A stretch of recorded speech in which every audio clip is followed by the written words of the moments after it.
Text. Thank you for tuning in. The event will begin shortly. 4 women appear in a split screen. Each sit in separate living rooms. Hi, thanks for tuning in to this very special event for Fibroids Awareness Month. My name is Candace Tingen. Dr. Tingen zooms in. She sits in a white room with a plant below a chandelier. Text. Candace Tingen, PhD. Program Official, NICHD Gynecologic Health and Disease Branch. I'm the Program Officer overseeing the Uterine Fibroids portfolio for the National Institute of Child Health and Human Development, or NICHD. NICHD is joined today by Sateria Venable, CEO and founder of the Fibroid Foundation, Tanika Gray-Valbrun, founder of the White Dress Project, and Dr. Erica Marsh, Associate Professor of Obstetrics and Gynecology at the University of Michigan Medical School and Chief of the Division of Reproductive Endocrinology and Infertility. Dr. Marsh is also an NICHD and NIH grantee. During today's live event, we'll share some fibroid basics, answer some common questions, and introduce helpful resources for patients and health professionals. So we'll start with Dr. Marsh. Dr. Marsh, you'll lead us off by sharing some important fibroid facts. Welcome today. All women appear. Thank you. Really excited to be here, Dr. Tingen. Thanks for being here. So let's start off with the very basics. What are fibroids and what are some common symptoms of them? Dr. Marsh zooms in. She sits in a white room with paintings on the wall and in front of a carved wooden chest adorned with figurines on top. Text. Erica Marsh, MD, Professor of Reproductive Medicine, University of Michigan Medical School. Basic question, but really important one, and one that not enough people in the public can answer. And so that's something we're going to have to work to change. But basically, fibroids are benign or non-cancerous tumors or masses in the wall of the uterus, or what we commonly call the womb. They are very prevalent, meaning more women have them than not, or more individuals with the uterus who are born with the uterus have them than not by the age of 50. And the reason why they are a key topic of discussion for today and for many of us every day is because of the symptoms that they cause. While it's true that about half of women or up to half of women with fibroids may not have symptoms at all related to their fibroids, that a good proportion of individuals who do have fibroids are symptomatic. And those symptoms are most commonly heavy menstrual bleeding, or what we call abnormal uterine bleeding. So very heavy menstrual periods that can often be prolonged. They also include very painful periods due to passing of clots, and again, the buildup of excess blood in the cavity.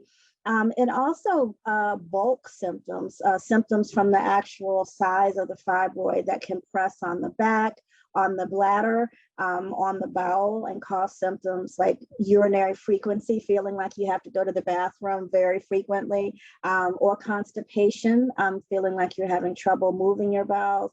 And again, that lower back pain that I mentioned, if you have a fibroid that's really pressing on the back side of your uterus. Dr. Tingen speaks. Wow, so it sounds like you said that there was a large impact. There's possible pain, there's bleeding. What other impacts on women and their families are there from uterine fibroids? Dr. Marsh speaks. The impact of fibroids really goes beyond the physical. We know that fibroids are associated with increased rates of depression, increased rates of anxiety. The symptoms of fibroids can be frightening not only for the patient, but also their loved ones. When partners or others in the household are seeing, blood-stained sheets, blood-stained mattresses, a lot of menstrual hygiene products being discarded, it can be very frightening. Again, not only for the patient that's experiencing these symptoms, but for those that care about the patient. Dr. Tingen. So Dr. Marsh, it sounds like you said even having a uterus is a risk factor for this condition because it's so common. Are there other common risk factors for uterine fibroids? Dr. Marsh. That's a great question, Dr. Tingen. I would agree with you that the most substantial risk factor for getting fibroids is having a uterus, being born with a uterus. I would say the second most significant risk factor is age. We know that individuals in that reproductive window, typically 20s to 50s, are most commonly affected by fibroids. I think the third most significant risk factor is race. And the reality is that in our current literature, we've only done a deep dive racially with individuals of European ancestry or whites, and individuals of African ancestry or Blacks. And so we can't say a lot about the intersection of race and ethnicity amongst groups other than those two groups in fibroids. But we do know quite a bit about fibroids in our white and Black patients. And we know that African ancestry is a very significant risk factor for having fibroids. And whereas the overall prevalence of fibroids is in the 65 to 70% range when we look at individuals up through age 50. In patients of African ancestry, that prevalence or cumulative incidence, if you will, goes up to closer to 85, 89%. So a much higher prevalence in that ancestral group or that racial group. Dr. Tingen. Wow. So these are really, really common across ethnicities, across races, but even more so from those with African backgrounds. Yes, I would say so. I mean, fibroids are a disease of the uterus. Dr. Marsh. So anybody born with a uterus is at pretty significant risk of having fibroids. They may not be symptomatic from them, but they are very at significant risk. They are more likely than not to develop a fibroid by the age of 50. Having said that, if you are of African ancestry, then that prevalence, that cumulative incidence goes even higher. And we know more than that. We know that fibroids start earlier. They develop earlier. We see them developing in the early 20s versus the 30s. If you're of African ancestry versus European ancestry. We see individuals of African ancestry having more fibroids, having larger fibroids, having more symptomatic fibroids. Dr. Tingen. We know that you are treating fibroids every day in the clinic for your patients. How are some ways that fibroids are treated? Dr. Marsh. A lot of that is we can talk about the different categories of treatment, Dr. Tingen, but I want to start by saying that a lot of the treatment decision really comes down to what the patient wants, what their goals are, what their desires are. So I know what my formal training guides me or leads me to recommend for a given patient, and a given set of symptoms. But at the end of the day, it's my responsibility to make sure I understand what that individual standing in front of me is open to. Now, treatment options for fibroids can range from what I call conservative treatment or observation. And we do that most commonly when patients have no symptoms, or if they do have symptoms and they've been counseled about all of their options and the risk and benefits, and they decide, Dr. Marsh, I understand, I don't want anything done right now, okay? Because it is a patient's right to make that decision. In those situations, we work hard to come up with a plan to monitor the patient, to follow their symptoms, and if labs and imaging are appropriate, to do that over time as well. Another broad category of treatment is medical treatment.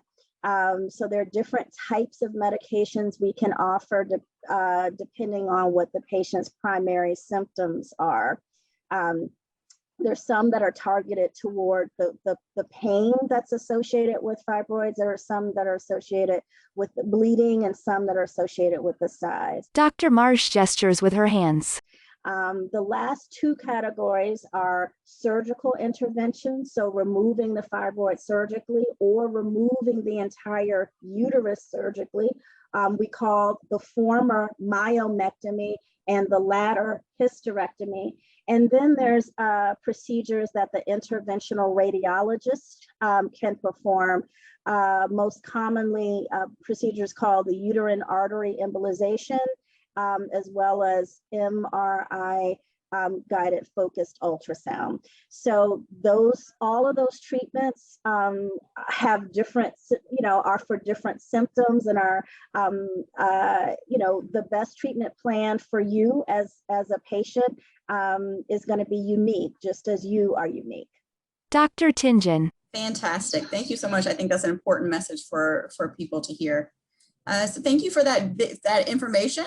We're actually going to hear now from Sateria and Tanika, who are going to speak to us a little bit more about what life is actually like for women living with uterine fibroids. Welcome, Sateria and Tanika. Sateria, we'll start with you. Soteria Venable zooms in. She sits in a white room in front of a potted plant. Text: Soteria Venable, founder and CEO, the Fibroid Foundation. As a fibroid patient, I think it's important to note that many people you probably know, work with, or related to have suffered with uterine fibroids. And it may not be vocalized because there's still a significant stigma around conversing on menstrual issues. But some of the symptoms typically are, as Dr. Marsh mentioned, heavy menstrual bleeding, passing large clots, there's fatigue. You may be experiencing shortness of breath, as I did. And I had learned from having really tough periods from a young age to just kind of suffer through the symptoms. And I endured them from the start of menstruation at 11 into my mid-20s, and until the bleeding got too heavy for even me to manage on a day-to-day basis. And it can just be completely overwhelming, because when you are afraid to have an embarrassing moment in public, you restrict your activity. So it is life altering. All women nod. And it's important to note that many menstruators are going through life working every day in pain, as I did, working very demanding jobs in pain. They may not have the luxury of taking off from work. Right. And it's much more prevalent than I think many people realize. So I'm so happy that we're having this conversation today. Dr. Marsh. Thank you. If there was one thing that you could tell someone living with fibroids, what would it be? Soteria Venable. To take care of yourself, make yourself a priority, and educate yourself on treatment options so that you can address the symptoms early. Dr. Tingen. Thank you. Tanika? A woman sits in a white room in front of a plant and a headless mannequin dressed in a white lace long-sleeve dress. Text: Tanika Gray Valbrin, founder, The White Dress Project. Thank you so much for having me. I'm really proud always to join both of these ladies and you, Candace, to ensure that we're sharing our story and getting the message out there as much as we can to educate the public. As Dr. Marsh alluded to, fibroids really encompasses the whole person. It's really a psychological, physical, it impacts your career, how you interact socially. And that's really how it impacted my life. Very similar to Sateria, my fibroid symptoms started very early at around age 14. And I have always known myself to have very, very heavy periods, clotting, abdominal pain. I was always that girl on the road trips that we have to stop at the rest stop for Tanika because she has to use the bathroom.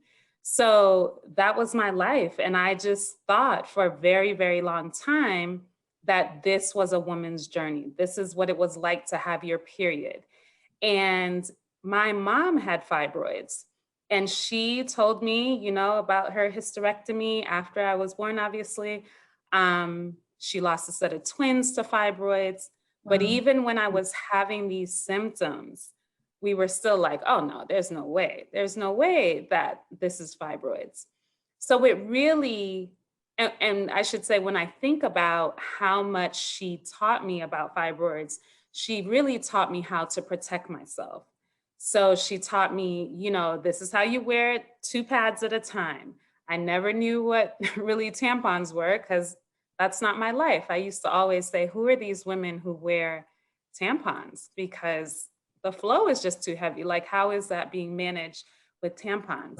She taught me when to take my ibuprofen in time, you know, to how to protect myself, basically. So when I think about the impact, it really, like I said, is the impact on the whole woman and really goes to so many areas of our life. So it's important that we have these educational conversations so that women can recognize what are the symptoms, what am I experiencing, and we really eliminate normalizing these chronic illnesses. Dr. Tingen.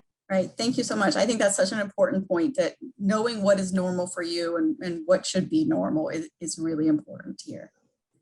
So I want to thank you both so much for telling your story and helping us raise awareness of what it really is like to live with this condition. You are both heading up wonderful organizations, though, that help women and provide a lot of resources. Could you give us an idea of what kind of resources your organizations provide? And Tanika, we'll start with you and the White Dress Project. Tanika Gray Valbrin. Yeah, absolutely. So the White Dress Project is a nonprofit organization dedicated to raising awareness of uterine fibroids and supporting communities everywhere so that people who are managing life with fibroids understand that they don't have to suffer in silence. One of our biggest missions is to ensure that we are encouraging those with fibroids to make sure that they are their own best health advocate. Everyone cannot have a Dr. Marsh in their life, right? Every physician, unfortunately, is not like her and really puts the patient first. So if you don't encounter someone like her, then it is important that you are your own best health advocate. And what does that mean? That means journaling what is happening in your body, taking care of yourself through your diet and exercise, and making sure that the changes that you see in your body, that you can articulate those to your doctor. I always say also that, you know, you should bring a friend with you to the doctor if you can, and encourage your tribe to come along, because a lot of times when we're hearing these diagnoses, we are, you know, what pharmacy, what pills should I take? All of the things, it becomes extremely overwhelming. So a lot of times having somebody there with us helps with that. In terms of resources, we are a patient support group. We partner with government agencies, we partner with consumer brands, anywhere that we can to get the message across, hospital groups, physicians, anywhere we can to ensure that women are hearing that they have options and that they have support. So we do a lot of this on social media. One of the things I'm most proud about is our authoring the legislation to get July declared as Fibroid Awareness Month. That was monumental for us. Another program that we have started is called White Dress Cares. And that program is, think of your old school peer-to-peer mentorship. So for example, if Soteria is in a part of her journey that she has gone through multiple surgeries, and we can pair her with someone who is just starting out their surgery journey or trying to make a decision. So just having that peer-to-peer consult is just something additional that you can have, that you can also have along with your physician's guidance, obviously. So yeah, we offer quite a bit of resources. We have a great advisory council, and really just offering educational programming so that we can ensure that people understand that they don't have to suffer in silence. Dr. Tingen. Fantastic. Thank you. I think that community is so important. Soteria, do you want to tell us a little bit more about the Fibroid Foundation and the resources that you provide? Soteria Venable. Sure, and that was a great overview that Tanika gave.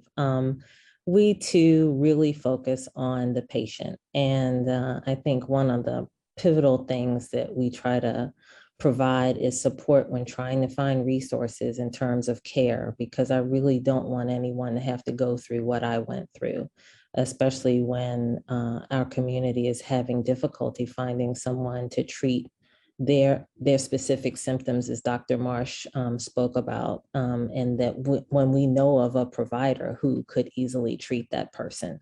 And so we try to be very cognizant of physician resources and minimally invasive gynecologic surgeons in certain cities and pair them with the patient there. We also pair them with peer-to-peer counseling and help to provide hopefully that comforting, warming space where folks really feel comfortable talking about what they're going through and finding the day-to-day support that they need.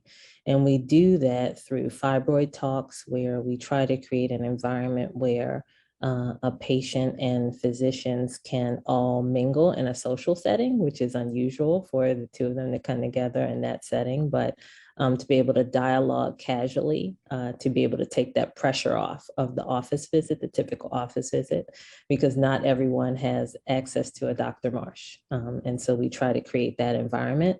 We also hosted a Fibroid Summit, which is now an annual event where we do a forward-looking overview of fibroid research, and then have patients actually provide questions at length for the physicians who've presented their research. And that's been really important in uncovering the patient voice. I think that's really where we try to anchor our advocacy efforts. I've learned over time through the research that we've designed and the research teams that we've had the honor of participating on, that the patient has a unique voice, and every woman's an expert in her own body. And when the patient voice is paired with the physician expertise, that's really the ideal situation for one-on-one counseling in a physician's office or for a large research project. And we also carry that patient voice over to device development, medical therapy development, and also through advocating for more research funding.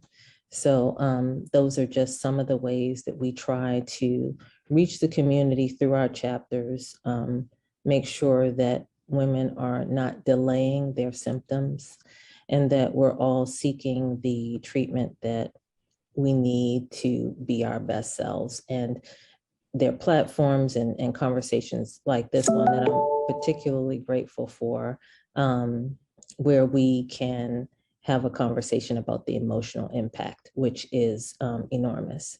And that was something that I did not have access to. I thought I was alone in my journey, and there are significant emotional pressures that take place in terms of relationships, job pressure, moving around in society. And it's not just something that's impacting the individual, as we've all mentioned. I think we can't overemphasize the fact that this is a societal impact Right. on the millions of people affected. Dr. Tingen.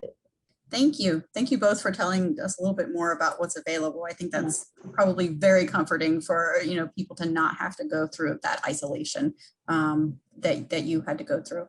And I think that we'll be linking to the White Dress Project and to the Fibroid Foundation in this video. We'll also provide links to the NICHD educational resources that tell more about fibroids from the scientific perspective as well, and some of the science that we're doing there. Before we wrap up, Dr. Marsh, I just want to ask you just a few frequently asked questions. I think you've touched on these, but what is that very first step? If I think I have fibroids, what should I do? Dr. Marsh. Another great question, Dr. Tingen, and an important one. Thinking you have fibroids and having fibroids are two different things. So you do want clarification around that.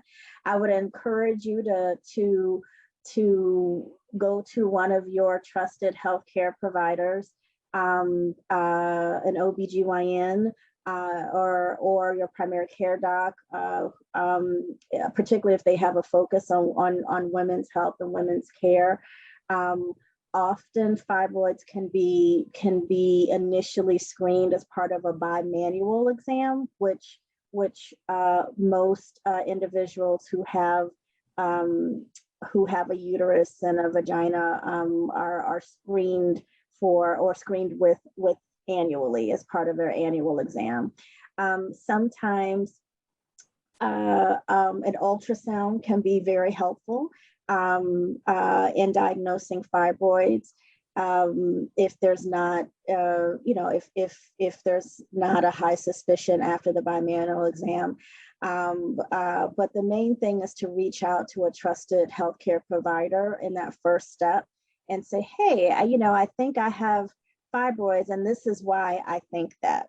And I'd like you to reassure me one way or the other. Either, let me know that I don't have them, or let me know that I do have them, and what the next steps look like. Dr. Tingen.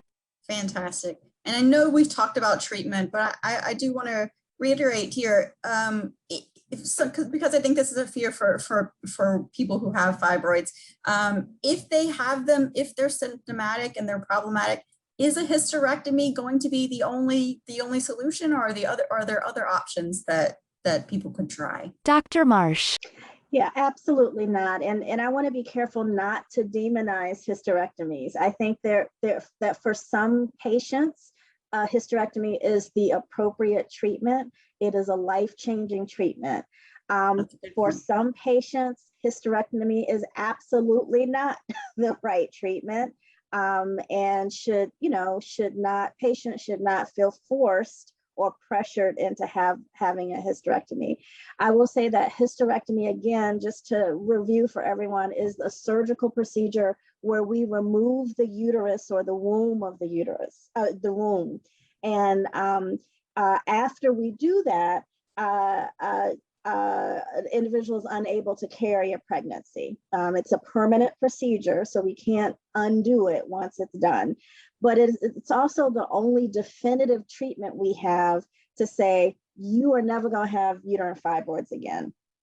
Having said that, if you don't want a hysterectomy, you don't want a hysterectomy. Okay, so some people don't want a hysterectomy because they want to carry a pregnancy. Some people don't want a hysterectomy because they just want to keep their uterus. It's theirs and they want to keep it.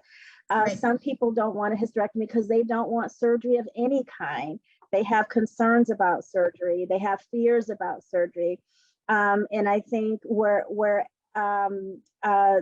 the short answer to your question is, if you have symptomatic fibroids, hysterectomy may be an option, an option for you, but it is certainly not the only one. And it may not be an appropriate option for you, again, if you want an intervention that's going to allow you to keep your uterus, allow you to carry pregnancies, allow you to avoid surgery. And I think we have fewer therapeutic interventions than I think we should have for this disease, but we have more now than we have ever had for this disease. So I think that there are, we have more medical interventions than we've ever had. Dr. Tingen nods. We have radiological interventions now that are relatively new, in the last 10, 15 years on the market. So I think, there is a nice set of options for all patients. And I think the key things are really understanding what your personal goals, hopes, desires, fears are as a patient, and then finding that trusted healthcare provider that's going to be able to walk you through the options, tell you about their risk and benefits, because everything has a risk and a benefit, whether it's a hysterectomy or getting a hangnail removed. Every procedure has a risk and a benefit, and making sure you understand the risk and benefits, that you're comfortable, and that you select a treatment that you're comfortable with that risk benefit profile. Dr. Tingen. Fantastic. That was excellent points made, Dr. Marsh. As you know, as we all know, it's a very interesting time right now with the pandemic. And I'm sure that people are wondering if there's any considerations from COVID on their fibroid care, on how they should think about that. Dr. Marsh.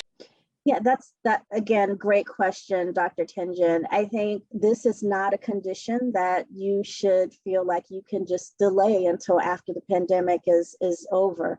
We don't know when the pandemic will truly be over. And so it's important that you seek care now, that you realize how important you are as a patient, and that you get the care that you need, even if it's temporizing care, even if it's short-term care, but there's no reason for anyone to be suffering in silence from fibroids. Dr. Tingen. Fantastic. That's a great point to end on. Thank you so much, Dr. Marsh. Thank you, Dr. Tingen. Thank you all for joining us today. That's it for us. I want to thank all the speakers for being here. If you are watching and you want to learn more about living with uterine fibroids, as well as promising research being done at NICHD, be sure to visit the links that you'll find here to NICHD, the Fibroid Foundation, and the White Dress Project websites. Thanks again and take care.